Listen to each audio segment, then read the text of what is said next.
السلام علیکم پیارے دوستو، آج ہم ایک ایسی کہانی کے بارے میں بات کریں گے جس نے پورے لاس اینجلس کو ہلا کے رکھ دیا۔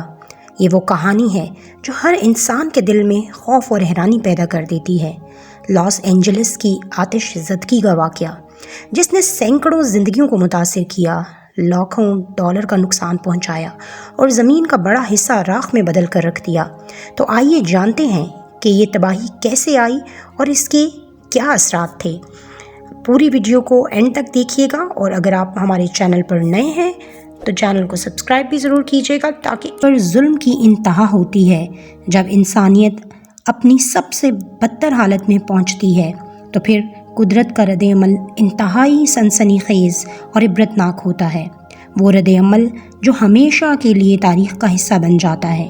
یہ وہ وقت تھا جب غزہ کی سرزمین پر انسانیت کی چیخیں بلند ہو رہی تھیں، جہاں غزہ میں مائیں، بچے، بزرگ اور جوان سب ایک ہی درد میں ڈوبے ہوئے تھے، لیکن دنیا نے اپنی آنکھیں بند کر رکھی تھیں۔ جب اللہ کے بندے اس طرح درد میں رل رہے ہوں تو کیا اللہ خاموش رہ سکتا تھا؟ تو پھر امریکہ کے شہر لاس اینجلس میں قدرت نے اپنا پیغام بھیجا۔ یہ آگ محض ایک حادثہ نہیں تھی، یہ اللہ کی طرف سے ایک انتباہ تھی۔ اس آگ میں سینکڑوں لوگ مارے گئے، جل گئے، ہزاروں مکانات تباہ ہوئے، لیکن اس میں چھپی تھی ایک سنسنی خیز حقیقت۔ لاس اینجلس، جو کہ اپنی خوبصورتی اور شہر کی چمک دمک کے لیے مشہور ہے، ہر سال جنگلات میں لگنے والی آگوں کی زد میں آتا ہے۔ ان آگوں کی وجہ سے نہ صرف جانی نقصان ہوتا ہے بلکہ لاکھوں ایکڑ اراضی بھی جل کر راکھ ہو جاتی ہے۔ ان آتش زدگیوں کی وجہ یہاں کا خشک موسم، تیز ہوائیں اور موسمیاتی تبدیلیاں ہیں جو آگ کو پھیلانے میں زیادہ مدد دیتی ہیں۔ لیکن ان سب کے ساتھ ساتھ ایک بڑی وجہ بے حیائی، فحاشی اور ظلم و ستم ہے۔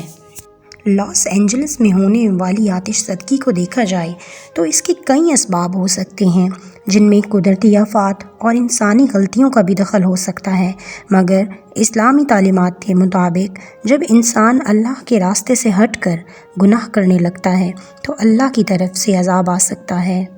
اللہ کی رضا کی مخالفت، فحاشی، ظلم و زیادتی، رشوت ستانی اور بے حیائی جیسے گناہ انسانوں کی زندگیوں میں فساد پیدا کرتے ہیں، اور جب اللہ کے بندے اپنی اصلاح کی طرف نہیں بڑھتے تو اللہ انہیں عبرتناک عذاب سے دوچار کر دیتا ہے۔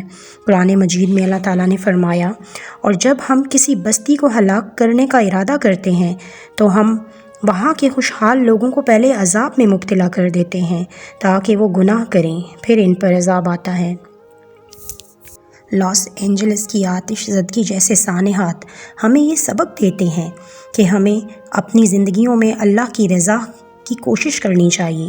جب ہمیں اللہ کی طرف سے آزمائش ملتی ہے تو ہمیں زیادہ سے زیادہ توبہ و استغفار کرنا چاہیے، اور اس بات کا عہد کرنا چاہیے کہ ہم اپنی زندگیوں کو بہتر بنانے کی کوشش کریں گے۔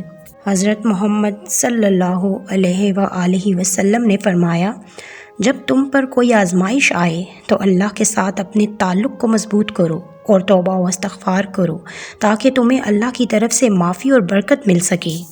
لاس اینجلس کی آتش زدگی ایک انسانی سانحہ ہے جس میں بے شمار انسانوں کی زندگیوں کو نقصان پہنچا، لیکن اس واقعے کو اسلام کی روشنی میں دیکھنا ہمیں یہ سبق سکھاتا ہے کہ ہر قدرتی آفت اللہ کی طرف سے ایک پیغام ہوتی ہے۔ ہمیں اپنے اعمال کی اصلاح کرنی چاہیے اور اللہ سے توبہ کرنی چاہیے تاکہ اللہ تعالیٰ ہمارے گناہوں کو بخش دے اور ہم پر رحم فرمائے۔ آج کی یہ ویڈیو امید ہے کہ سب کے لیے بہت فائدہ مند ہوگی۔ ہم سب کو اللہ تعالیٰ ہدایت اور رحمت عطا فرمائے۔ دوستو، یہ تھی آج کی ویڈیو، امید ہے کہ آپ کو پسند آئی ہوگی۔ اگر آپ اس جیسی مزید ویڈیوز دیکھنا چاہتے ہیں تو ہمارے چینل کو سبسکرائب کر لیجئے اور گھنٹی کا بٹن بھی دبا دیجئے تاکہ اس جیسی آنے والی اور بھی ویڈیوز کے نوٹیفیکیشن آپ کو ملتے رہیں۔